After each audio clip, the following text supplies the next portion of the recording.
There's none like Jesus. Hallelujah. If you believe that there's none like Jesus, why don't you worship Him? In spirit and in truth. Hallelujah. There's none like Jesus. Come on, hallelujah. Say it to God. Lord, there is none like you, Jesus. Walang kapantay ang Diyos, walang katulad ang Diyos, mga kapatid. He is the only one living God that we serve. And His name is Jesus. Hallelujah. I don't know your troubles today. I don't know what you feel today. But I know that I have God. And His name is Jesus. And He can do miraculous things in my life. Hallelujah. Hallelujah. Yan ang Diyos na pinaglilingkuran ko. Hallelujah. Walang katulad. Walang ibang Diyos. Hallelujah. Walang ibang pangalan sa silog ng langit. Hallelujah. There is only one name that given. Hallelujah. Under heaven whereby man must be saved. And that name is Jesus. Come on. Hallelujah.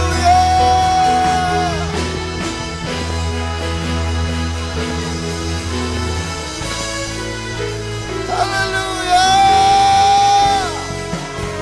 There is none like you, Jesus. Come on, hallelujah. Why don't you worship the Lord in your situation today? Hallelujah. Why don't you worship the Lord using your condition today?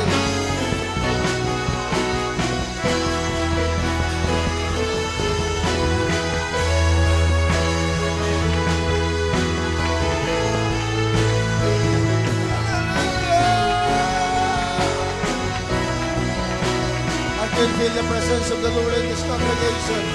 Hallelujah. Come on, let the Spirit of the Lord move. Worship the Lord in spirit and in truth. Raise your hands towards heaven. Open your mouth and worship Him. That's the thing that you can do. That's the thing that make the Lord smile in heaven. When you worship Him in spirit and in truth. Hallelujah. Hallelujah.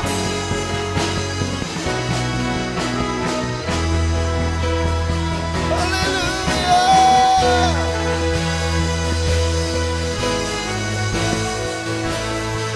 Oh Jesus. Thank you, Jesus. Hallelujah. Hallelujah.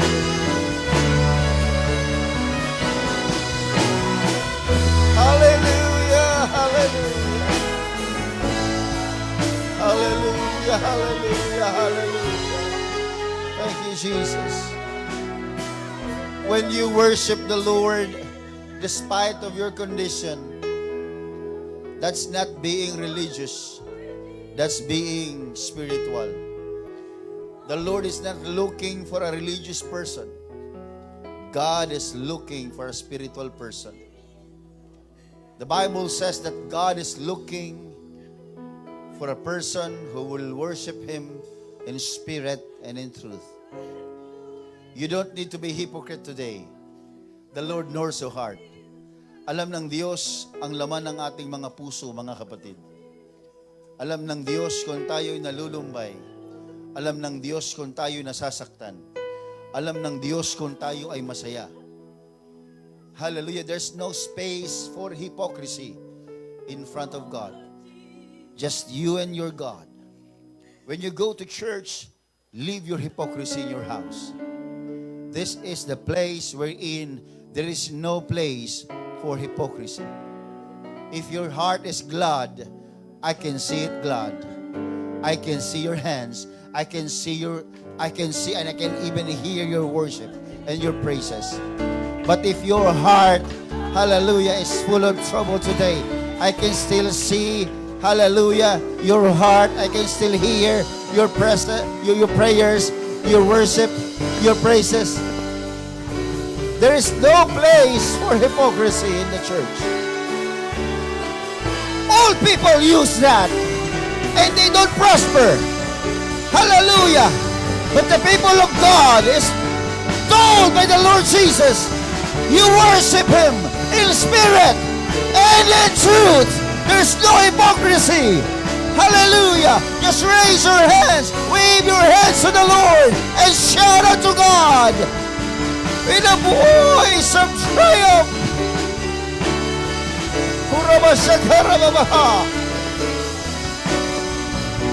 In the name of Jesus. In the name of Jesus. Hindi tayo nagpunta dito para magpapogi at magpaganda. Nandito tayo para sumamba. Hallelujah! Hindi tayo nagpunta para sa relihiyon. Nagpunta tayo para sa relasyon sa Diyos.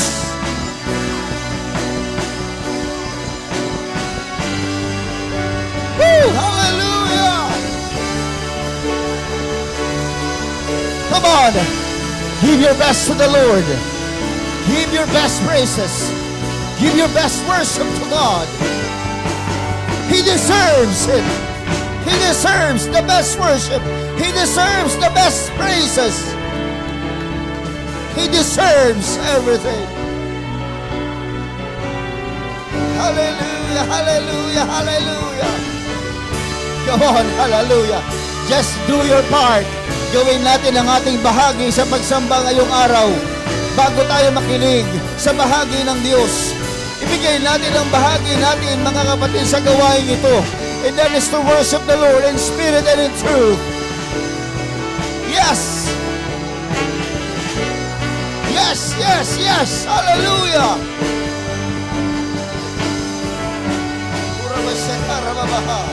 In the name of Jesus. Hallelujah!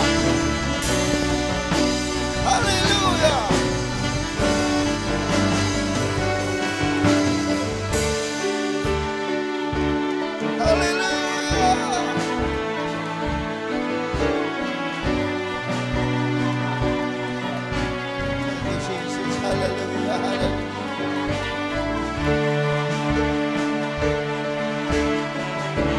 Hallelujah. In the name of Jesus. In the name of Jesus. In the name of the Lord Jesus.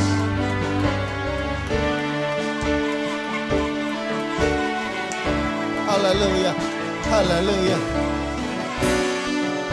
For where the Spirit of the Lord is, there is liberty. Kung sa pakiramdam mo na meron pang bumibihag sa iyo, you need the presence of the Lord today. You need the presence of the Lord today. Kung sa pakiramdam mo may mabigat sa iyong puso, hallelujah, you need the Spirit of the Lord today. Kung nasaan ang Espiritu ng Diyos, nandun ang kalayaan, mga kapatid. Hallelujah! Palayain mo ang iyong sarili. Palayain mo ang iyong kaluluwa. Hallelujah! Through the presence of the Lord. Hallelujah!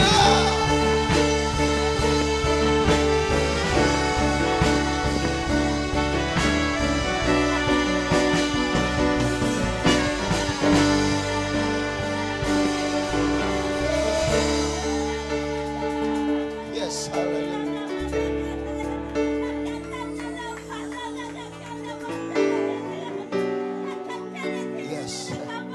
Say it in the name of Jesus. Hallelujah.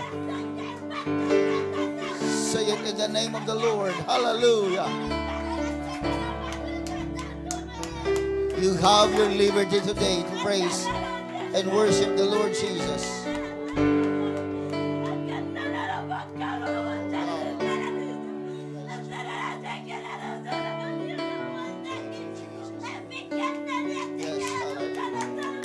Yes, hallelujah.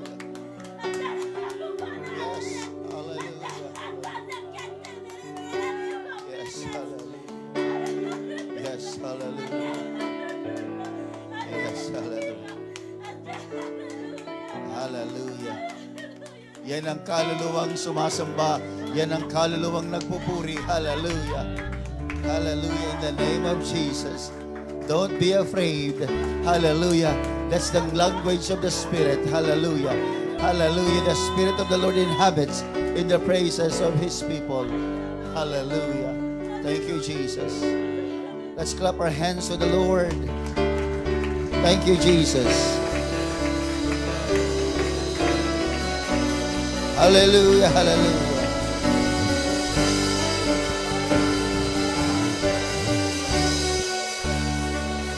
Amen. Hallelujah. Praise God. Amen. Praise the Lord. Are you happy today? Are you happy today? Amen. Why don't we give a time to each and every one of us to roam around, shake the hands of your brothers and sisters as the music ministry sing a joyful song. Kamayan naman natin yung mga nasa kaliwa, sa kanan. Pwede ba mag-mix, mag-mekos muna tayo ngayon, mga kapatid? Okay.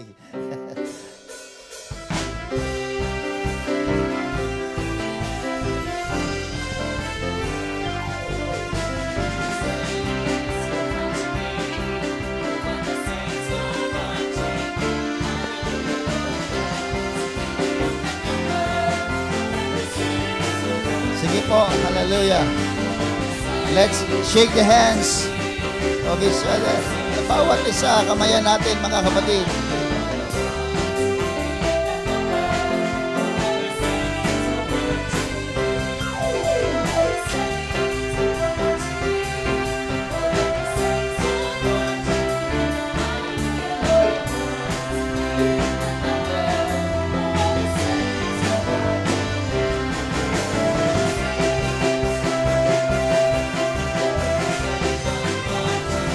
Kumamay kayo doon. Bumaba kayo, kumamay kayo.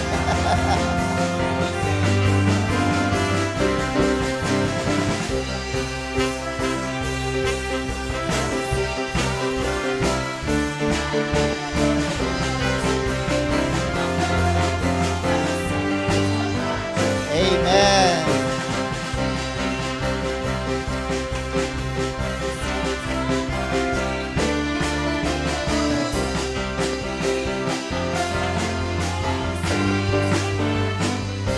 Amen. Glory to God. Amen. It's good na palagi nating isuot yung ating mga ngiti sa ating mga labi, mga kapatid. Amen. Masaya na nakikita na tayong lahat ay nakangiti. Tingnan mo yung katabi mo kung nakangiti ba. Baka mamaya yan ay nakasimangot. Kaya dapat bago umuwi yan, mapangiti mo yan. Amen. You may be seated and thank you for that wonderful worship. That's our part in this service, mga kapatid. Ang simbahan, ang gawain ng Panginoon, ang worship service is rendered to our God. But during the worship service, hallelujah, meron tayong salita ng Diyos na pinakikinggan. And that's the part of God naman sa atin. Sa bahagi ng Diyos yan. Part ng Panginoon ang pangangaral sa atin. Pero ang pagsamba natin, yan ay bahagi natin para sa Diyos. Kaya kapag nasa oras na ng pagsamba, pagpupuri, that's your opportunity to do your part. That's why give your best to the Lord. Amen. Pwede bang kawayan naman natin yung bisita natin? Thank you, our visitor today. Thank you for coming. Amen. Yan si Rhea, huwag yung masinabi. Amen. God bless you. May the Lord bless you today. Amen. Brethren, we have just come from the strategic planning for all the leaders of this church, all the 5 departments and 7 ministries of the church. Ay nagkaroon tayo ng strategic planning in the Bulacan. And in a few, sa mga susunod na linggo, mga kapatid, ay unti-unting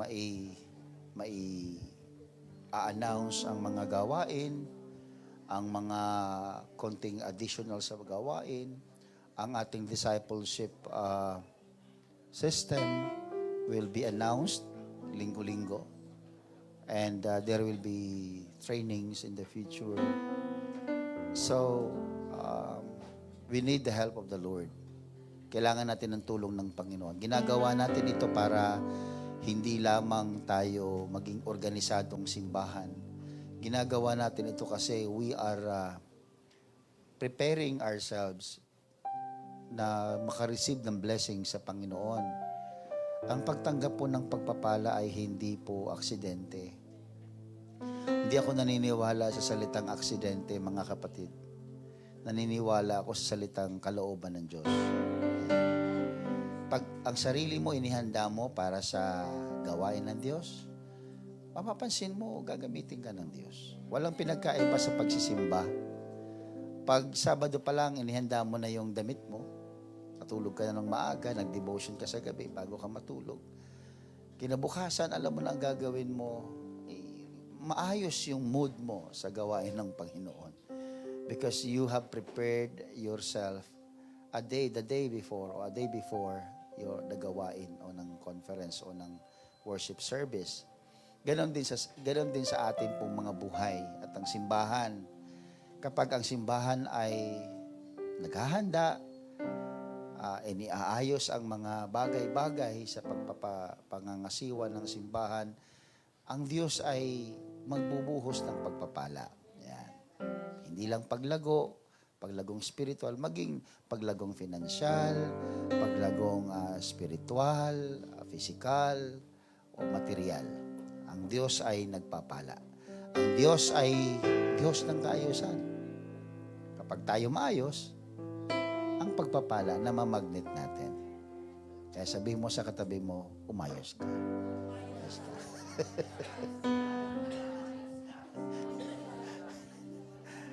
Amen. Salamat sa Panginoon. Lahat naman tayo maayos. Paalala lang yon. Sabihin mo, paalala lang yan. No? Kasi ang Diyos ay nagpapala sa taong maayos, mga kapatid. Amen. May I request everyone again, pasensya na kayo, to stand and let's give way to the word of the Lord. I would like to begin by reading 1 Samuel chapter 16 verse 7 up to 12. As mentioned, God is seeking a vessel. And by this time, He is seeking for a vessel for the reason of negligence sa bahagi ng isang tao. There was a King Saul, and King Saul neglected his part. And people always look at the outer part. Minsan ang tao nakatingin sa panlabas na anyo. Pero ang Diyos ay hindi nakatingin sa panlabas na anyo. Yung anyo ng ating kalooban ang tinitingnan ng Diyos. Nung binasa ko itong, mga kapatid, verse na ito, napaisip ako, bakit nga ba si David ay pinili ng Panginoon? In 1 Samuel chapter 16 verse 7 up to verses 12, the Bible says, "But the Lord said unto Samuel, Look not on his countenance, or on the height of his stature, because I have refused him. For the Lord seeth not as man seeth. For man looketh on the outward appearance, but the Lord looketh on the heart." So mga kapatid, ang Diyos ay nakatingin sa ating mga puso, and He can read your heart today. Verse 8, Then Jesse called Abinadab and made him pass before Samuel. And he said, Neither hath the Lord chosen this. Then Jesse made Shammah to pass by. Ito yung mga anak ni Jesse. And he said, Neither hath the Lord chosen this.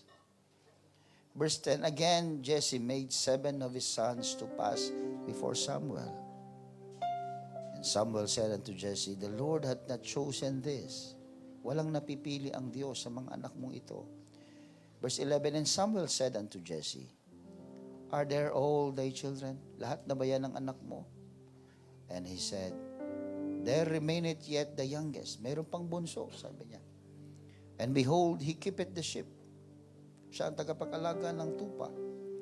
And Samuel said unto Jesse, send and fetch him, for we will not sit down till he come hither. And he sent and brought him in. Now he was ruddy, and with all beautiful countenance.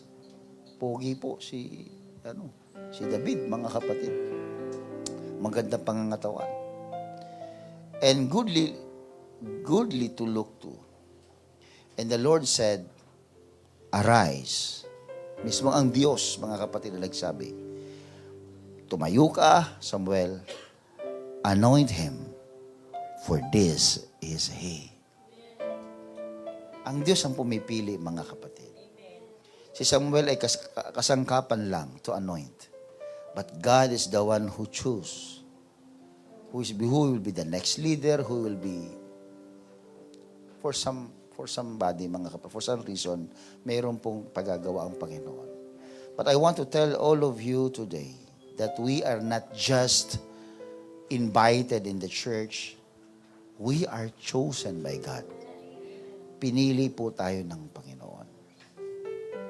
I would like to preach today the word that says, choose to be empty. David is a nobody in the sight of many. David is just like a shepherd. Maliit na tao, hindi pinapansin. Pero yun ang pinili ng Panginoon. Because David seems his life is empty. His life is just a routinary kind of life na meron siya, mamamastol, alaga ng tupa, susunod sa utos ng tatay, ng mga kapatid. Parang wala lang. But God saw that this man is not just empty. That's why I would like to preach today, let us choose to be empty. Lord, without you, we can do nothing, and we want you, Lord Jesus, to be with us. God, help us to understand your word. Strengthen us, Lord, and use us. Let your word be established in any way or whatever things that you want us to accomplish. Let your heart be received by the words. Let your words be received by all the hearts of men today. We know, Jesus, that you have something for us today. And we want to get that, Lord. We want to receive that, Lord, until we go home and meditate all these messages, Lord. Salamat, Panginoon. Let your servant preach with boldness. Let your servant preach with truthfulness in his heart. In Jesus' name I pray. Amen. Choose to be empty. The Lord bless you all. In the name of Jesus, you may be seated. I have drafted this message, and I would like to communicate today two things. The importance of recognizing that we are chosen by our God and to act according to his plan. And I would like also to share the burden that God had placed on my heart regarding opportunity. Problems, tragedies may turn into opportunities, as I mentioned. As first proposition, mga kapatid, na nais kong dalhin sa inyo, let me say to you that we are chosen by God. Tayo ay pinili ng ating Panginoon. And in many times, we as men, we do everything to be chosen. Pag tayo ay nag-a-apply ng trabaho, of course, ang gusto natin, tayo ay matanggap sa trabaho. Kapag tayo ay nasa sports, nasa larangan ng palakasan, physical na palakasan, mga kapatid, gusto nating napipili tayo pag meron tayong mga, anong tawag dyan, mga, yung pagpipiliin ang mga atleta, magta-try out. Yan. Pag nagta-try out, mga kapatid, kaya nga try out. Sinusubukan at pinipili yung mga magagaling na atleta. Gusto nating napipili tayo, mga kapatid. Sa mga kompetisyon, gusto nating nananalo tayo. Sa pag-awit, sa pagtugtog, sa pagtula, o sa karangalan ng eskwelahan, o ano man. Any competitions, gusto nating tayo ay napipili. Amen. Ang problema ay nakikita natin ng ibang tao na sila'y kalaban, imbes na kakampi. If we have this kind of spirit, the problem is we see other people as enemies instead of allies. And sometimes, concerning ministry position sa loob ng simbahan, we even impress God for us to be chosen. But we are not to compete, brethren. We are not to compete, but we are here to complete. The church is anticipated. The Lord is anticipating that we will complete the process. There is a process. Going to heaven, there is process. Walang biglaang napunta sa langit. Walang biglaang naging banal. Walang biglaang naging ministro. Walang biglaan everything is in process. But if you are under process, don't compete.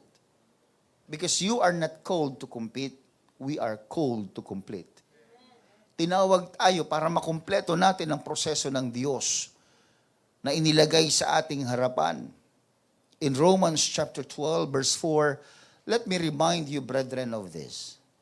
Sapagkat kung paano sa isang katawan ay mayroong tayong maraming mga sangkap, at ang lahat ng mga sangkap ay hindi pareho ang gawain, ay gayon din tayo, na marami ay iisang katawan kay Kristo, at mga sangkap na sama-sama sa isa't isa. That is the word from Paul. That we are composed of different parts of the body. But the body is one. Amen. And the good thing is, hindi ka man kamay, pero bahagi ka ng katawan. Hindi ka man paa, pero bahagi ka ng katawan. So the only one body, God is anticipating that one body will be complete. Pagpasok natin, mga kapatid, sa langit, God is looking at the church as one church. As the bride of Christ. Though we are living in different parts of the country or even in the world, parts of the world, mga kapatid, pag akyat natin sa langit, mga kapatid, pag salubog natin sa Diyos, isa ang tingin sa atin ng Panginoon. We are the body of Jesus Christ. Hindi ibang katawan ang Pilipino, hindi ibang katawan ang mga European, hindi ibang katawan, mga kapatid, ang ibang lahi, mga kapatid. When we go to heaven, when God appears, mga kapatid, God is looking unto us as one church. Isang katawan. That's why we don't need to compete. Sa loob ng leadership, there should be no competition. Sa loob ng gawain ng Panginoon, walang mataas, walang mababa, lahat ay pantay, mga kapatid. Because we are not here to glorify ourselves. Every living cells inside our body, every parts of our body is functioning not to be glorified by His own might, mga kapatid. Kung magmamalaki ang kaliwang kamay ko, mga kapatid, at siya lamang, hallelujah, pag tinanggal siya sa katawan, He is nothing. That's why, kung may nagagawa ang kaliwang kamay, yan ay kapurihan ng buong katawan. Amen po ba, mga kapatid? That's why we should not compete. We should help each and everyone to complete. Kaya pag may nakikitang kapatiran na mahina, tulungan, mga kapatid. Sapagkat hindi tayo matatapos sa takbuhin natin kung may maiiwang bahagi ng katawan, mga kapatid. At kung ikaw naman ay nanghihina, mga kapatid, sabihin mo sa ibang bahagi ng katawan para ikaw ay matulungan. Amen. We need each other because God called us. God chosen us. Everybody say amen. And as I read my Bible, I keep on asking God, God, why you choose David? Why? The first reason I know, mga kapatid, in the Bible, because there was a man that is being negligent and disobedient. Kaya pala tinawag ng Diyos si David ay dahil may isang tao na hindi ginampanan ang pagkatawag sa kanya. And this is the sad part, mga kapatid.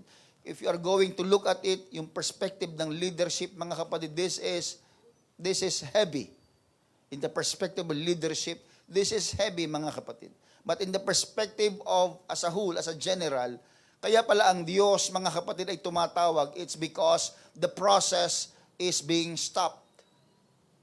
God wants to have king, or God wants to have dominion over men, and He raised prophets, and He raised people to do His job, to do the management.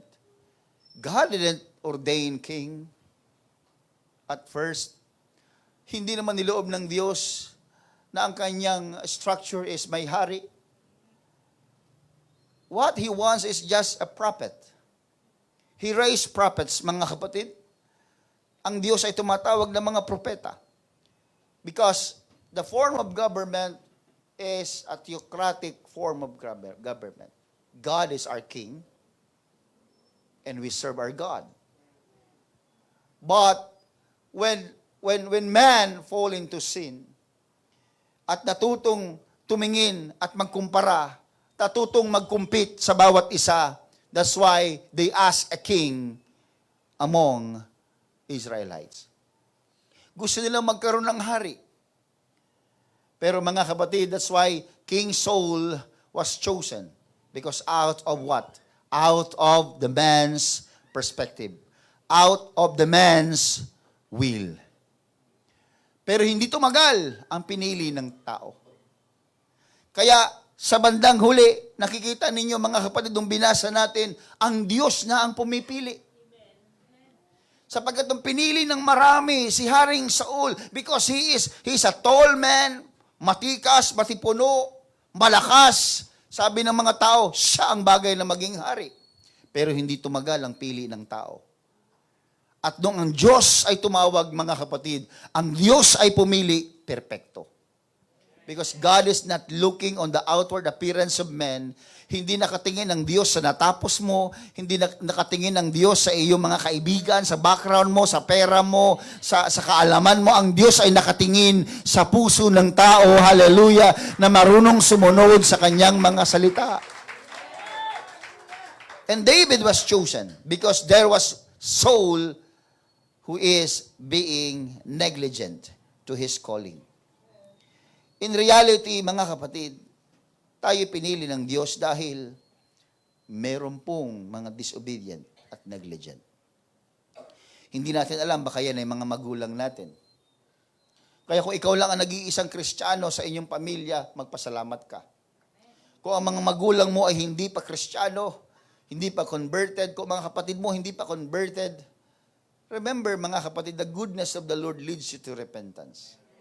And remember, mga kapatid, because of their disobedience and because God is so in love with them, mga kapatid, sa sobrang pag-ibig ng Diyos sa kanila, hindi kayang tingnan ng Diyos na hindi sila maligtas. That's why you are chosen.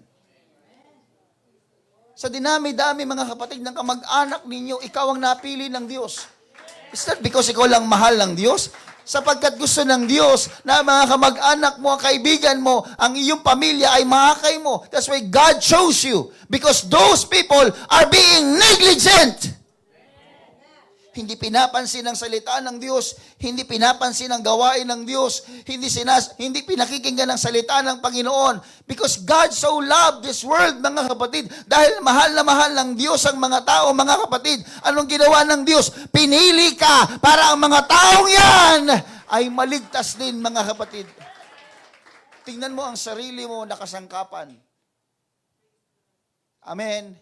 Tingnan mo at tingnan ko ang sarili natin na bilang mga kasangkapan. Bakit ba ako niligtas ng Diyos? Ang nanay ko hindi, ang tatay ko hindi, ang mga kapatid ko hindi. Hindi sila nakikinig sa salita. Wala silang church. Wala silang relationship sa Panginoon. Ay, salamat ako, pinili ni Lord. Bahala kayo dyan. Hindi. Pinili ka because they are negligent. They are disobedient. Tinawag ka para sa kanila. So start preaching. Start sending messages to your loved ones. Text mo. Pangaralan mo. Paalalahanan mo. I was called by the Lord. I was chosen by God because you are negligent. And I am doing, hallelujah, supposedly this is your part. I am now doing your part. And I'm giving you an opportunity. That's the Lord giving you opportunity that you need to be saved as well. Kailangan mo maligtas.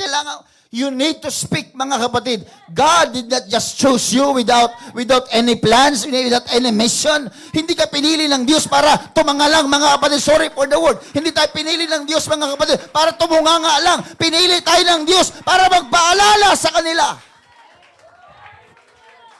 Magalit na kung magalit. Mainis sila kung mainis. But that's the mission. That's why God chose you. That's why David was chosen. Because somebody is disobedient. Everybody say amen. So their problem is our blessings. Ang sakit mo, indicator ko. Sabi ni Jane. Hallelujah.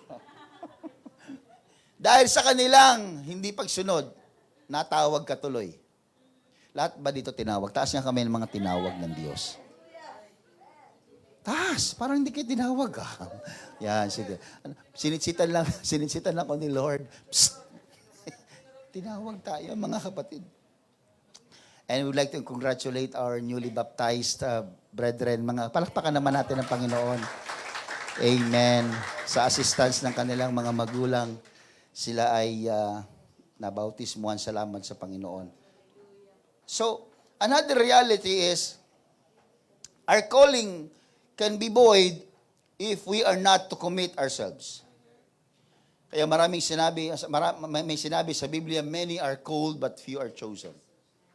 Because the Word of God emphasizing that there are people that are not committed. May mga tao na hindi kinocommit, ini-entrust, iniaalay ang buhay nila sa Diyos. Kaya sabi ng Biblia, maraming tinawag, pero konti ang pinili. Sana tayo ay pinili.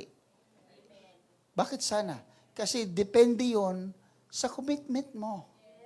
Pag hindi mo ibibigay ang commitment mo sa Panginoon, you still be among those who are called, but not chosen.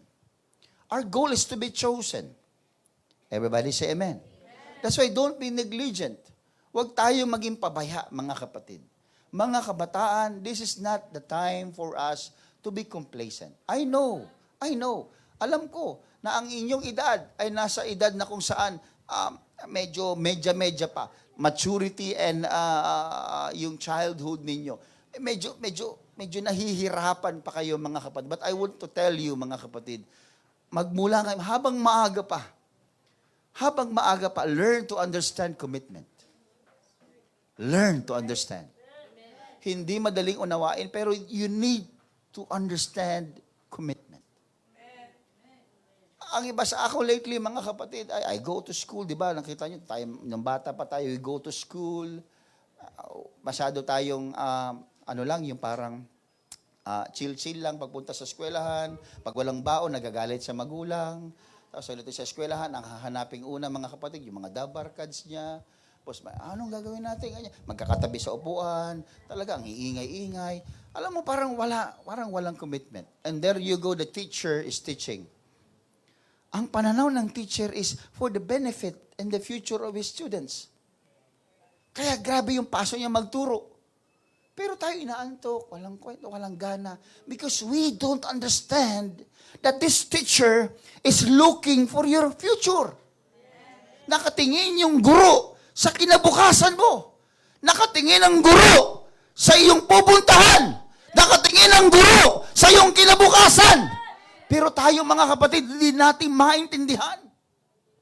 Sapagkat hindi pa natin unawa kung ano ang bukas natin. Nung nagkaasawa na tayo, ayan na. At nagkaanak na. Now, we realized everything that what we have done previously is wrong. Ngayon ka mag-uumpisang, I want to be committed. I want to learn. I want to listen. I want to understand. Salamat sa Panginoon, hindi pa huli ang lahat. That's why, young people, I'm telling you, habang maaga, intindihin nyo na ang commitment. Habang maaga, pag-aralan nyo na ang salitang commitment. One day, I don't want you na isang araw kayo ay magsisisi. Kung ako'y nag-aral lang sana, engineer na ako ngayon. Kung ako masipag sa anak ko, ang galing ko siguro sa, I'm not telling you, I'm telling you the truthfulness, kung ano nasa puso ko, mga kapatid. Once in my life, I dream to be a pilot. Naging pangarap ko rin na maging piloto. Kasi nasa height ko naman, nasa itsura, di ba? Nasa tikas. Patawarin niyo ako, nagpapatawa lang po ako, mga kapatid. Hindi ko gusto kayong masuya. Minsan ko pinangarap yon, but I failed. I entered into gangs,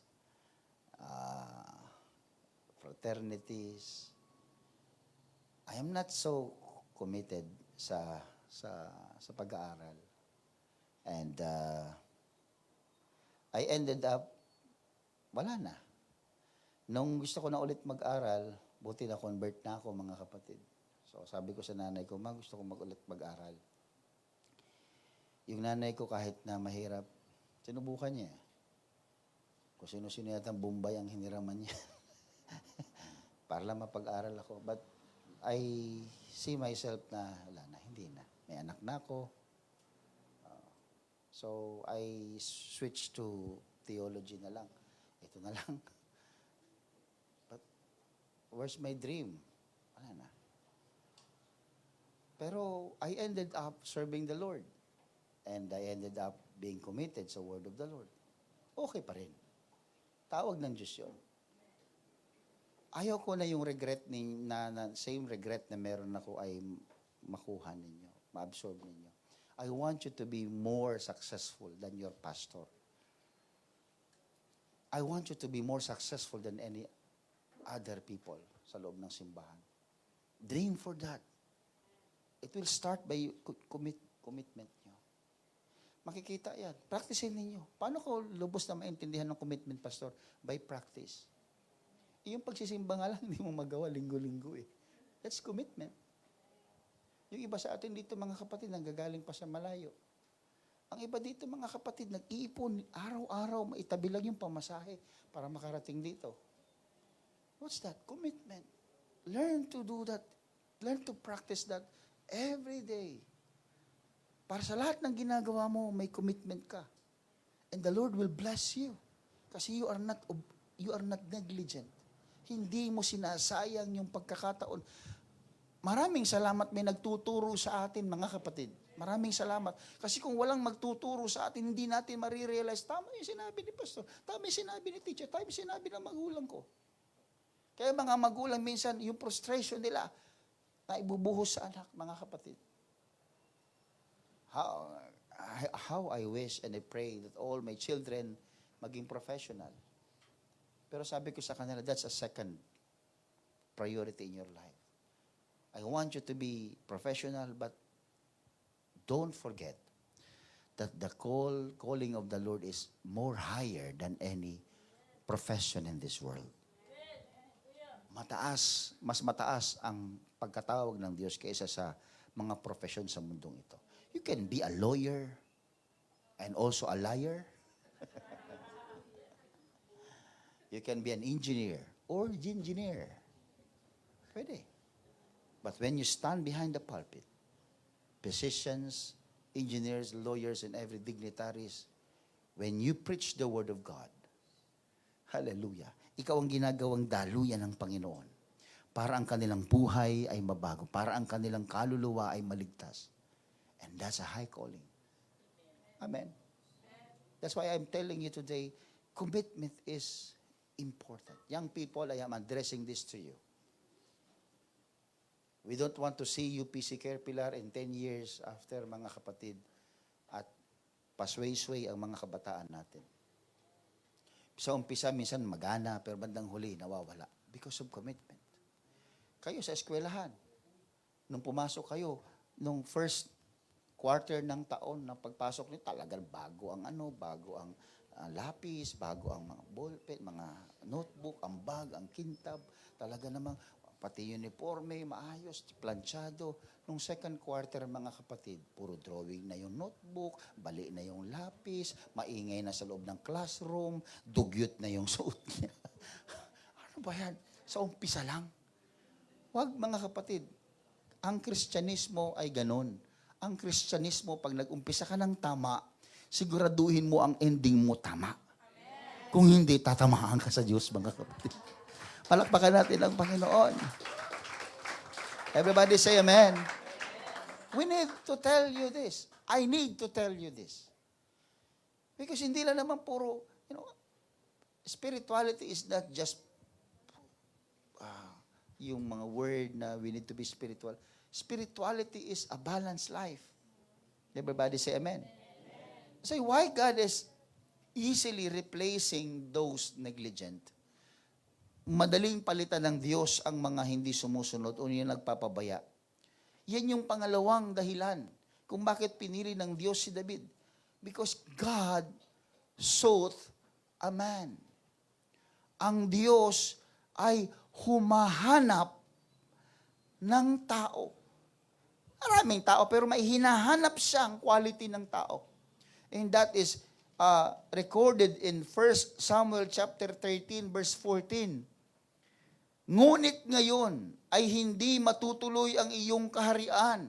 Sabi ng Panginoon, through Samuel kay Saul. Ngunit ngayon ay hindi matutuloy ang iyong kaharian. Tingnan niyo mga kapatid, may promise na si Lord kay Samuel. Nakaset na si Lord ang kaharian kay Samuel. Pero sabi ng Panginoon, hindi na matutuloy ang iyong kaharian.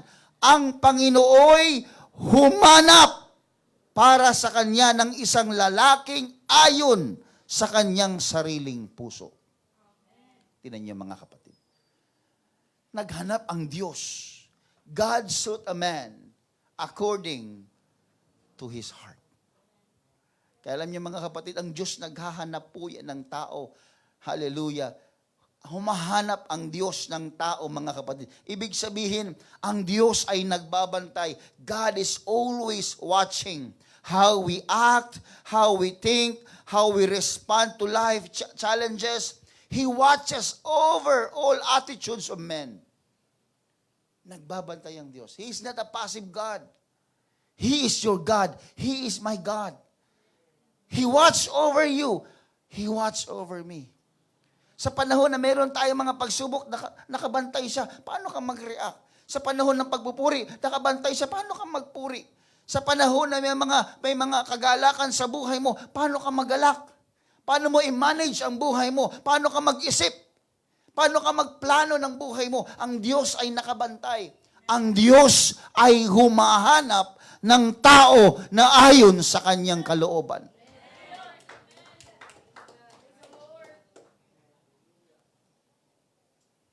And many times, God is testing us not to those things that we expect. Minsan ang tingin natin, mga kapatid, na yung mga persecutions, mga pagpapahirap sa atin, yung mga pressure sa buhay natin, yun lamang yung mga testing. No. Ang testing does not only in the nature of bad or in the bad nature.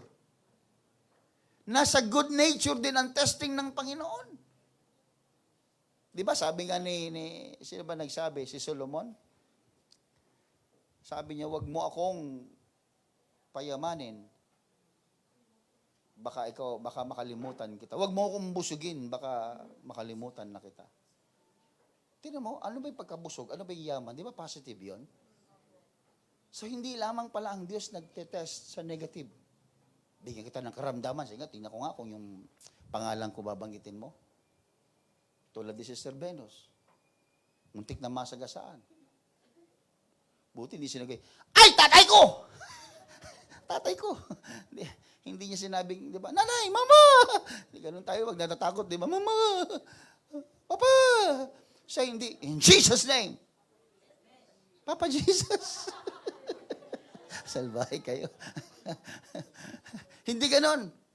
So, akala natin, dun lang sa mga negatibong bagay ang Diyos magbibigay ng No. Isang araw yung pastor, mga kapatid, ay nangaral. At pagkatapos niyang mangaral, medyo yung kanyang tinanggap sa Panginoon ay medyo tight din. Medyo konti lang. So, pauwi na siya, mga kapatid, sa kanyang bahay. Pagsakay niya sa isang sasakyan, mga kapatid, siguro taxi yun o Grab. Pagsakay niya, mga kapatid, nagbayad siya, sinuklian siya ng sobra. Sobra. Sabi naisip niya, sabi niya, pambira, magkano lang tinanggap ko sa church ngayon, paano yung family ko? Siyempre, budget nila, pagkain, pamasahe. Paano to? Pero blessing to.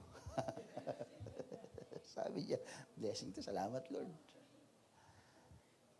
Ikaw ba naman di mag-isip na blessing? Di blessing yun. Alam mo naman, kalkulado mo na, nakakapusing ka. May sobra. Blessing, sabi niya. Pagbaba niya, nakapag-desisyon siya, pagbaba niya, nilapitan niya yung driver, sabi niya, Brad, sobra yung sukli mo sa akin. Nagkakamali ka yata ng bilang. Sabi, hindi ako nagkakamali. Sabi niya, hindi yun, sobra itong binigay mo. Hindi ako nagkakamali. Akin na to? Oo, sa'yo yan. Bakit? Kasi, kanina nag-preach ka about honesty. Nandun ako sa likuran. Ngayon, hindi mo alam na ako i-driver. So, bakit ka, di mo ako kilala. Sinobrahan ko yung sukli. Sinusubok kita. Kung talaga yung pinapangaral mo ay pinamumuhay mo. Buti na lang lahat dito kilala ko eh.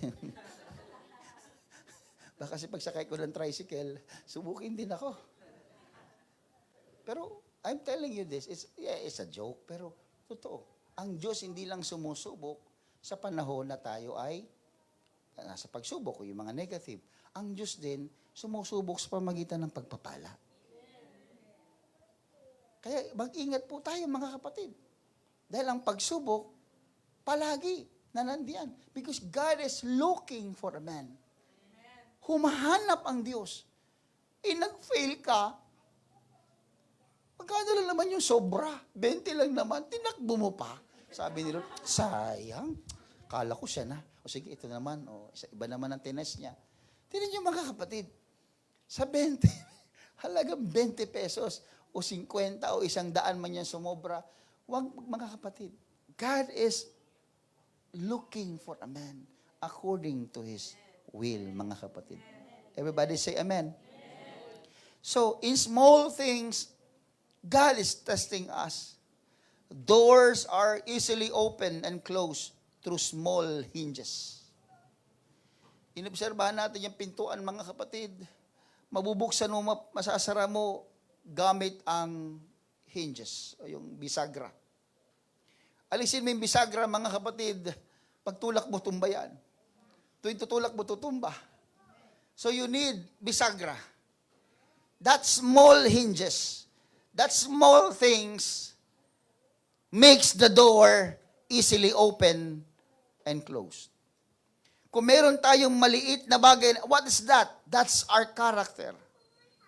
Yung character na yan, maliit kung titingnan, mga kapatid.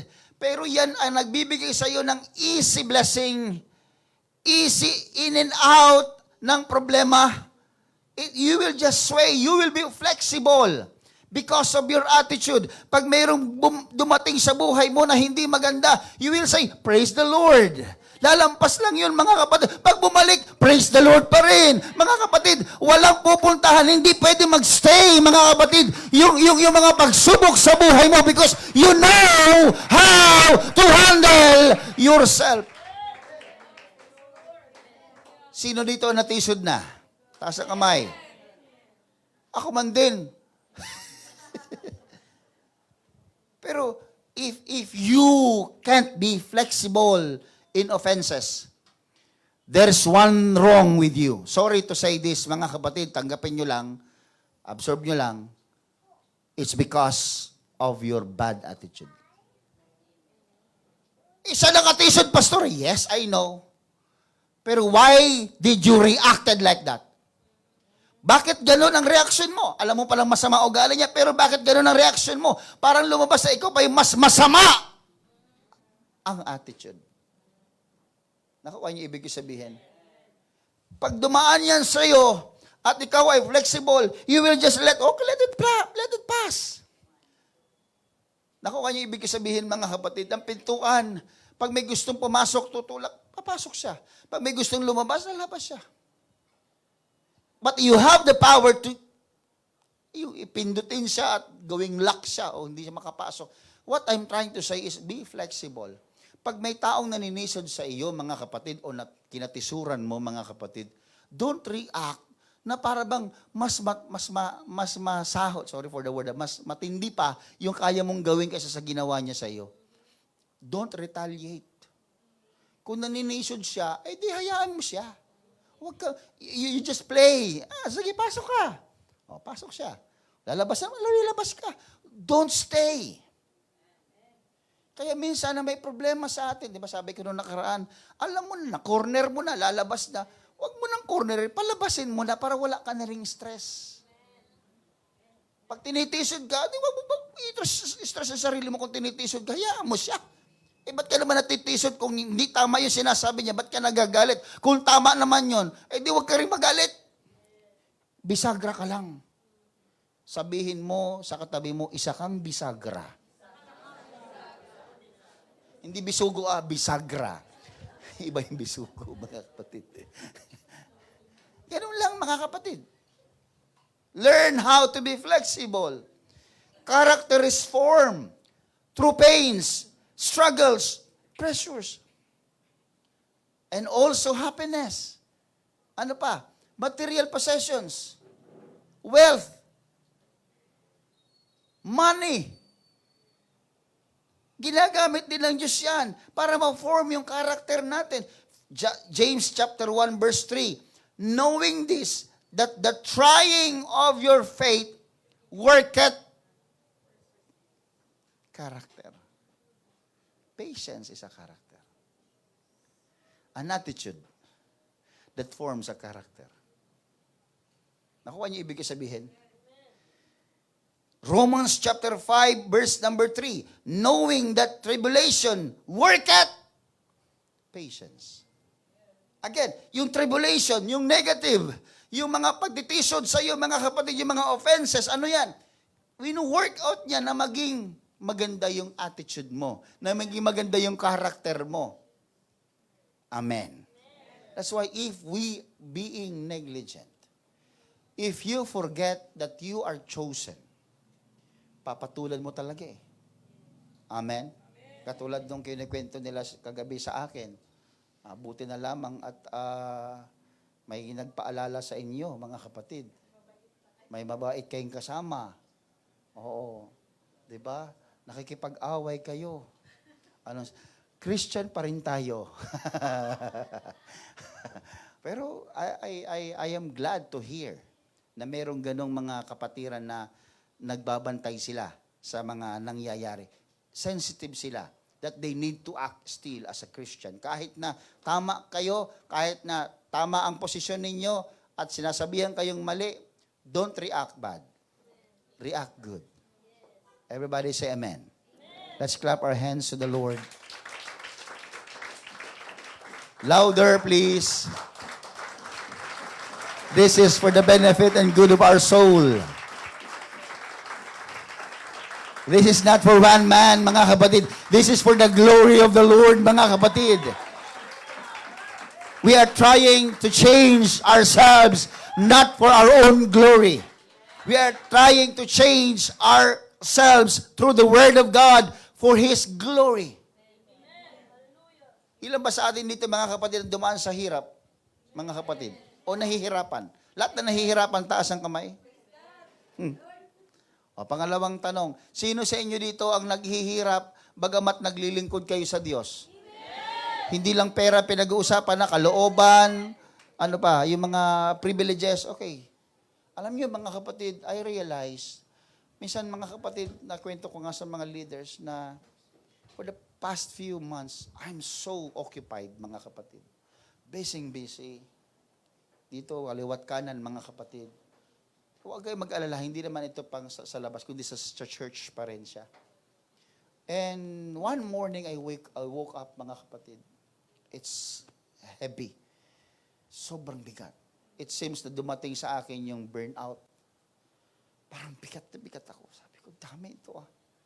Pagluhod ko, mga kapatid, sa devotion, mga kapatid, bumuhos ako, mga kapatid. Parang sinasabi ko sa Panginoon, Panginoon, napapagod ako. Panginoon, napapagod ako.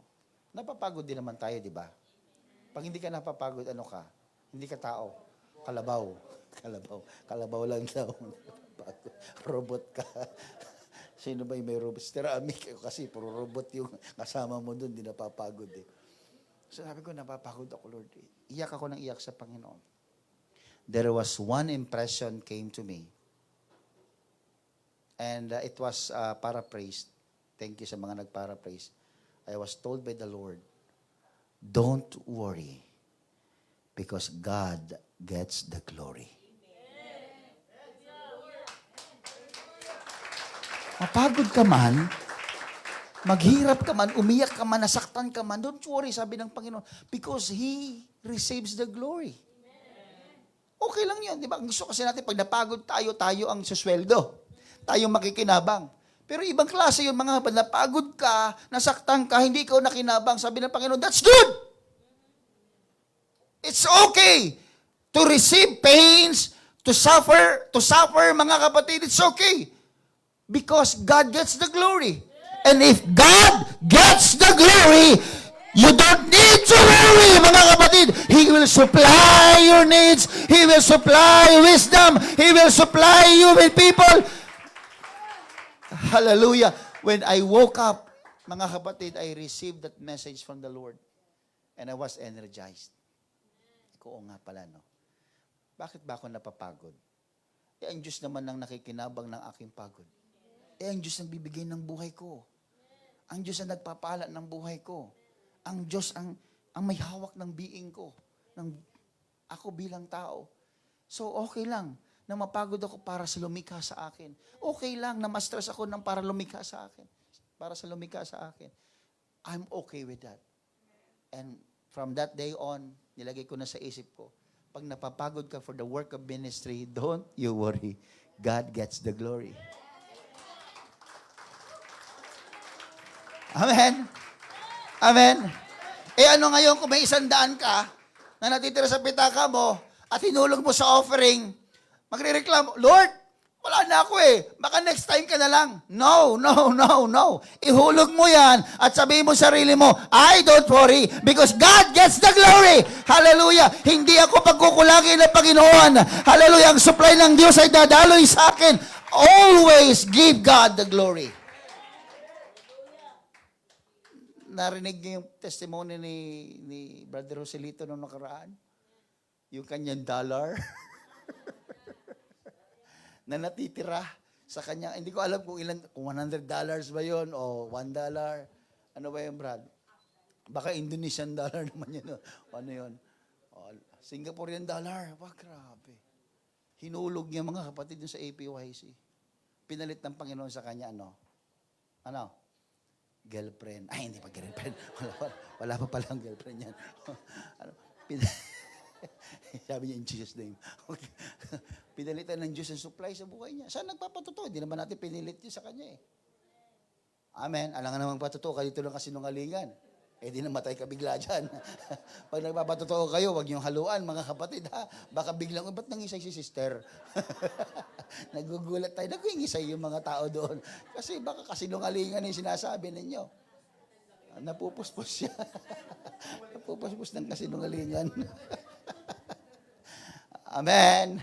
So in every time you feel something heavy, despite that you serve the Lord, despite that you do your best for God, don't worry. Natural na mapagod tayo. Tao tayo eh. But God gets the glory. Papalitan ng Diyos ng kalakasan, mga kapatid. Amen. The joy of the Lord is my strength. Pag ang Diyos na pangiti ko, pag ang Diyos, hallelujah, napatawa ko, pag ang Diyos na lugod sa akin, bibigyan niya ako ng kalakasan. Babang, the righteous falleth 7 times, but he riseth up again. Bumabangon muli ang mga tao, mga kapatid na matutuwid. Bagamat sila'y natutumba, napapagod, mga kapatid. Because the joy of the Lord is their strength. Amen? Amen? May ba gaano kasaya mga kapatid na, di ba, gawin na natin example yung pananalapi. Gaano kasaya na, bagamat wala ka na, pero naibigay mo yung para sa Panginoon. Pag uwi mo, umaalingaw pa rin sa isip mo, malakas ang loob mong Lord. I-bless mo ako. Malakas ang loob mo. Meron kang baon, mga kapatid, na you can collect from God. Meron baon kang lakas ng loob na pwede mong kulitin ng Panginoon. Lord, I give you my best. Lord, I give you all what you have, what I have. Then the Lord will bless you.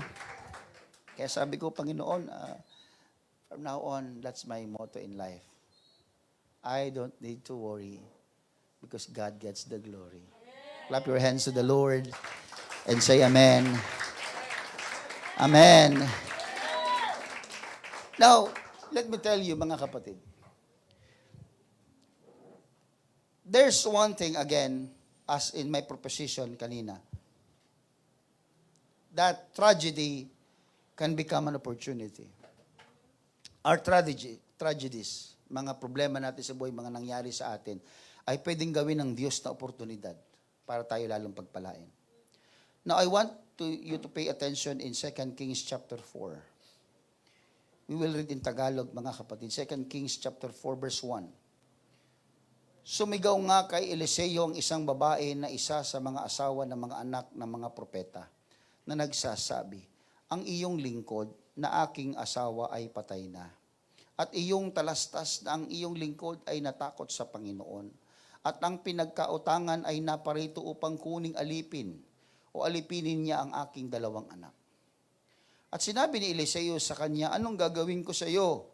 Saysayin mo sa akin. Anong mayroon ka sa bahay? At sinabi niya, ang iyong lingkod ay walang anumang bagay sa bahay liban sa isang paliyok na langis. Nang magkagayoy, sinabi niya, ikaw ay yumaon, manghiram ka ng mga sisidlan sa labas, sa lahat ng iyong mga kapitbahay, sa makatuwid bagay ng mga walang lamang sisidlan. Pinapahanap siya ng mga walang lamang sisidlan. Choose to be empty, remember. Huwag kang manghiram ng konti. At ikaw ay papasok at ikaw at ang iyong mga anak ay magsasara ng pintuan at iyong ibubuhos ang langis sa lahat ng sisidlang yaon at iyong itatabi ang mapuno. Sa gayoy nilisan niya siya at ang kanyang mga anak ay nagsara ng pintuan, kanilang dinala ang mga sisidlan sa kanya at kanyang pinagbuhusan. At nangyari nang mapuno ang mga sisidlan na kanyang sinabi sa kanyang anak, dalhan mo pa ako ng isang sisidlan. At sinabi niya sa kanya, wala pang sisidlan at ang langis ay tumigil. Nang magkagayoy naparoon siya at kanyang sinaysay sa lalaki ng Diyos. At kanyang sinabi, ikaw ay yumaon, ipagbili mo ang langis at bayaran mo ang iyong utang at mabuhay ka at ang iyong mga anak sa nalabi. This is a miracle wherein a widow, mga kapatid, isang babaeng balo na mayroong pangangailangan sa buhay na naniwala sa salita ng Panginoon. ang babaeng ito ay desperado na sa kanyang kondisyon.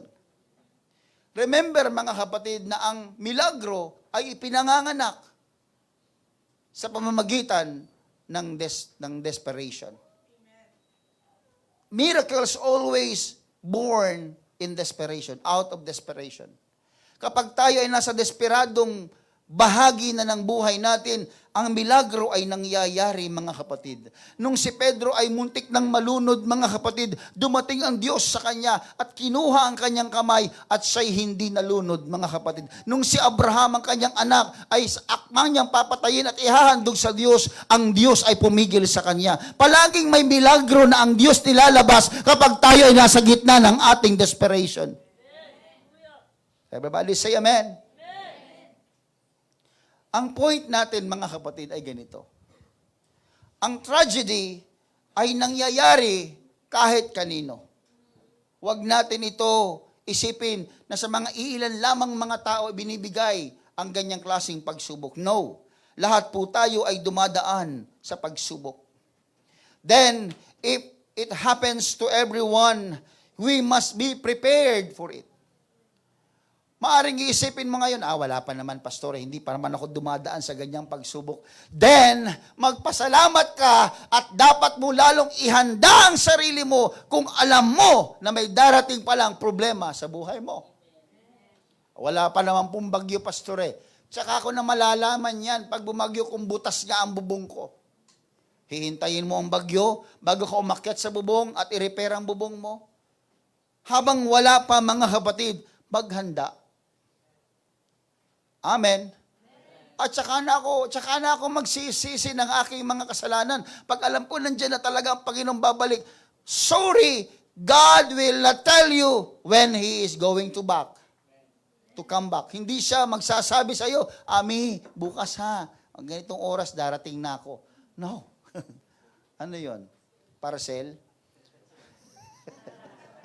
May notification at magkano ang babayaran mo. Hindi po. That's why don't blame God. Marami nagsasabi, mga kapatid, ang Panginoon parang namimili ng binibigyan niya matitinding pagsubok. Bakit isa ako sa mga hindi? Don't blame God. God gave us enough time to prepare. Everybody say amen. Kaya in hell, mga kapatid, walang tao na pwedeng i-blame si Lord. Kaya nga torture ang meron sa impyerno. Alam niyo kung bakit? Kasi ipapaalala sa iyo ng Panginoon na ang lahat ng nagdesisyon na hindi siya tanggapin ay ikaw at walang iba na dapat sisihin kundi ang sarili mo. Kaya torture yung isip mo doon. Tinotorture yung kaluluwa mo. Tinotorture mga kapatid pati yung isipan mo. Pinapaalala sa atin, ilang beses tayong pinangaralan, binigyan ng Diyos ng pagkakataon. Maiisip natin lahat yun, pero hindi yun lugar ng pagsisisi. Nandito mga kapatid ang lugar ng pagsisisi. Habang buhay pa tayo, let's repent of our sins. Let's trust the Lord in His Word. Wala po mga kapatid, wala ako nakitang masamang idinulot ng relihiyon o ng paniniwala sa tao. Maliban sa maling relihiyon. Mga kapatid, makinig po kayo. Sa mga nagdududa pa sa pagsunod at pagbibigay ng commitment ninyo, the church is 19 years old now, turning to 20. In 19 years of my service in Pilar as a pastor, masasabi ko ng diretsahan sa mga mata ninyo na walang dinulot ang pananampalatayang ito na masama sa buhay ninyo. Wala. Hindi po ang Diyos nagtayo ng institusyon, which is the church, para ikasama ng tao. I am telling you the truth. The church is not for your bad. It's not for your disaster. The church is for your good. Kung nilalayuan mo ngayong mabuti, kung mabuti na ngayong gustong ipakita sa pero nilalayuan mo pa, so what will be your life will be on earth? Ano bang pwede puntahan ng buhay mo sa mundong ito? Wala na po. If you invest your life, i-invest mo sa edukasyon, kahit makuha mong pinakamataas sa degree, that will not complete your life. Hindi magiging kompleto buhay mo. Kahit di ba sabi ng Biblia, makamtan mo man ang yaman ng buong mundo na nga, ha? O isama mo pa yung buwan, isama mo yung Saturn, lahat na, sa'yo na. Sige, ikaw na may-ari niyan, pati yung Mars. Hindi daw yan pwedeng ipantay sa kaluluwa ng tao. God is just telling us, you will not be complete without God. Hello? Nakikita mo masaya sila? Masaya nila. Dami nilang pera. Kahit anong gusto nilang bilhin, nabibili nila. Kahit saan nila gusto magpunta, napupunta. Kahit sa buwan. Pero nakaraan mga kapatid, na parang na-browse ko mga kapatid. Mamamasyal sa buwan. Hindi ako nabibiro. May ginagawa sino yun. Sino yung gumawa ng Starlink? Sino yun? Si Elon Musk. Gumawa ng spaceship papunta doon sa, para mamasyal lang. Alam mo, pag ginawa, parang pampasahero yung rocket papunta doon. Mamamasyal mga milyonaryo. Sabi ko, lahat na lang meron sila. Lahat ng gusto nila, makukuha nila. Kala mo lang masaya sila. No. Maganda yung meron ka niyan, may pera ka, tapos nasa Panginoon ka pa. Naku mga kapatid, powerful yan. Hindi lang sa buwan mapupunta ang tao, sa langit mapupunta diretso mga kapatid. Naku, ano yung ibig ko sabihin? Huwag kang mainggit doon. Huwag kang mainggit na may mga tao na maraming pera, matalino. Huwag kang mainggit doon.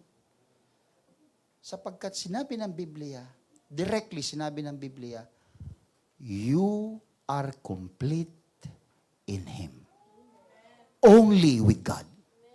May pera ka, may edukasyon ka, marunong ka, may kalusugan ka maayos, okay yan. Pero hindi kumpleto kung wala si Kristo. Kaya ang nagbibigay ng completeness sa tao ay ang Diyos.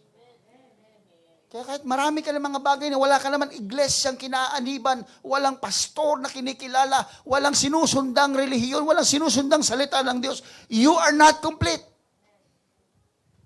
So the only way make you complete is to have Jesus with you. Accept the Lord. Be baptized in the name of Jesus. Receive the Holy Ghost. Live a holy life, mga kapatid. That makes you complete. Regardless of your materials, regardless of your education, regardless of what you have or you don't have on this world, mga kapatid, you will be complete with God. Everybody say amen. Okay, when you go out, when you preach the word, when you share the word, ilagay mo sa isip mo yon.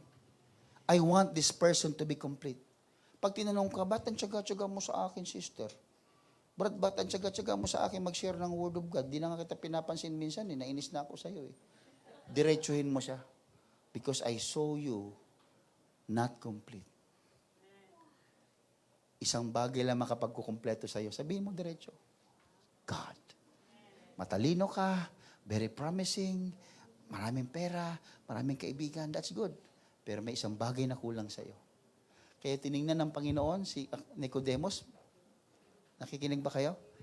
Nung tiningnan ng Panginoon si Nicodemus mula ulo hanggang paa, sabi ng Panginoon, may isa na kulang sa iyo. Tignan mo ha, prominenteng tao yon, si Nicodemus. Pera, may pera yon. Karunungan, marunong yon. Pero sabi ng Panginoon sa kanya, nung iniskan siya mula ulo hanggang paa, sabi niya, may isang kulang sa iyo. Commitment. Go and sell what you have. Hindi pala si Nicodemus yun. Yung mayaman yung mayamang lalaki. Kayo naman kasi nakikinig maiki. Si Nicodemus nasa isip ko. Sorry naman. Sorry. Bura. Nakalo-halo. Mekos na sa isip ko, mga kapatid. Halo, mix na eh. Kaya, yun. Yung rich young ruler, sinabihan niya mga kapatid, isa lang kulang sa iyo. Nang tinignan siya ng Panginoon. Sabi niya, commitment. Yung sinuturo natin ngayong araw na ito, mga kapatid. Maybe we have many things in this world, but if we lose commitment, if we have no commitment, we are not complete, mga kapatid. Everybody say amen. That's why don't blame God. Listen, before I end. God also used little things to start great things. Ginagamit ng Diyos sa maliliit na bagay para magkaroon ng malalaki. Sabi ng Panginoon, anong meron ka sa bahay mo? Sabi ng babae, meron lang po ako isang palayok na langis. Tinan mo, buti pa siya may isang palayok na langis. Tayo nga yung langis natin sa bahay, brother. Ganun lang pamprito ng isda. Use oil pa ginamit natin, mga kapatid. Pero siya may isang palayok pa siyang langis. Sabi ng propeta, okay na yan. Pagpapalain kayo ng Diyos sa maliit na bagay. Hello, nandiyan ba kayo? Magkano naman napitakan nyo ngayon, mga kapatid? Honestly, kayo, coins, durog yung laman, dadurog po yung laman ng pitaka pa sa durog. Diyos ang nakakaalam yan. Huwag nyo na ipakita sa akin. Pero, in little things, God can bless you great things. Sabi ng, maliit na bagay, pero palalakihin mga kapatid ng Panginoon yan. Can you imagine the Lord fed the multitudes? David, in just one stone, he killed Goliath. Small things, malilit na bagay. Niniwala ba kayo mga kapatid? Another is this, I want you to learn the emptiness that this word is telling us. The vessel should be empty before the Lord will bless you with many. The vessel should be first empty before the Lord pours out you many. Yun siguro ang point ko ngayon mga kapatid before I end. Magpa-drain tayo sa Diyos. Kung nandito ka ngayon at punong-puno ka, ikaw na. Puno ka ng kayabangan. Punong-puno ako, pastor. Alam mo ba yun sa panahon mga kapatid? Sorry mga kapatid, but ulitin ko mga kapatid. Matagal na sa puso ko to eh. Hayaan nyo lang sabihin ko bago ako matapos ha. Okay lang ba? Okay lang ba mga kapatid? Minsan sa panahon ng pagpupuri mga kapatid, parang we are all complete. Parang wala tayong pangangailangan. But I can see people, they are really struggling. Tinatanggal yung laman ng puso. Business, yung lahat ng kabigatan, ini-empty nila yung sarili nila. They're pouring out. They poured out everything to God. At kung pupunta tayo sa gawain ng Panginoon at para tayong we will act like a prideful, boastful, selfish people. You will not go home, receive many. You will not go home, receive blessings. Magpa-drain tayo sa Panginoon. When we are in the church, please always remember, you need to drain yourself. You need to remove those things. Pastor, hindi mo wala sa isip ko eh. May karamdaman si mama. Si papa, hindi converted. Yung mga kapatid ko, napapariwara, pastor. Yung trabaho ko, pastor, masyado akong stress. Yung boss ko, masyado akong pinipressure. Yung school ko, ang grades ko, pastor, hindi tama. Dami mong burden. We need to empty ourselves when we face our God. When we face our Lord, we need to be reminded that He knows everything. And by simply not telling the Lord of what is in your heart is also a form of lying. Don't be liars in front of God. Tell Him what you feel. Tell Him your condition. You need to empty your sins. You need to repent of your sins. You need to remove sins in your heart.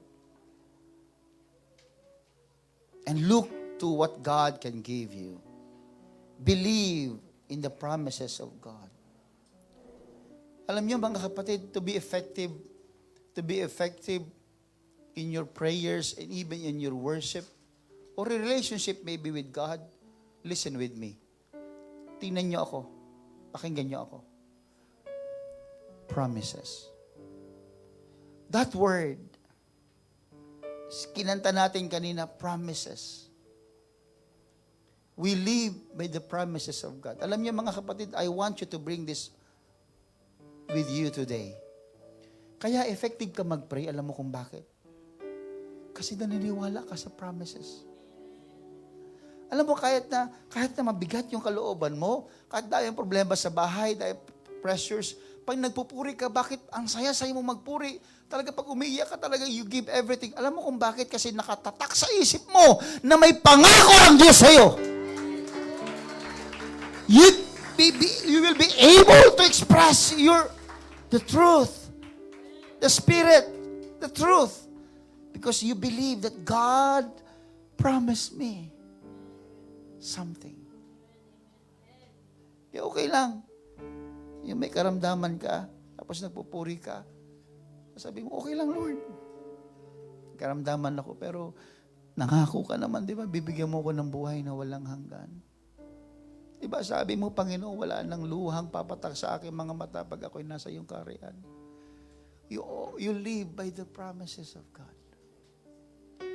And I want you to bring that always with you. Promise. God promised me life.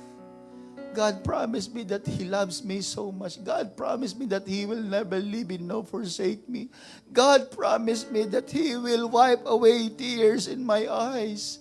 God promised me that He will supply all my needs according to His riches and His glory. God promised me that He will save my soul. God promised me that He knows everything about me. God promised me. You will be effective. You will feel the presence. Keep yourself empty. Pagtayo mo sa upuan mo ngayong araw na ito, gusto kong iwan mo ang mabigat na yan sa iyong kaluluwa. When you face your Lord today, pag humarap ka sa Diyos ngayong araw na ito, you need to empty yourself.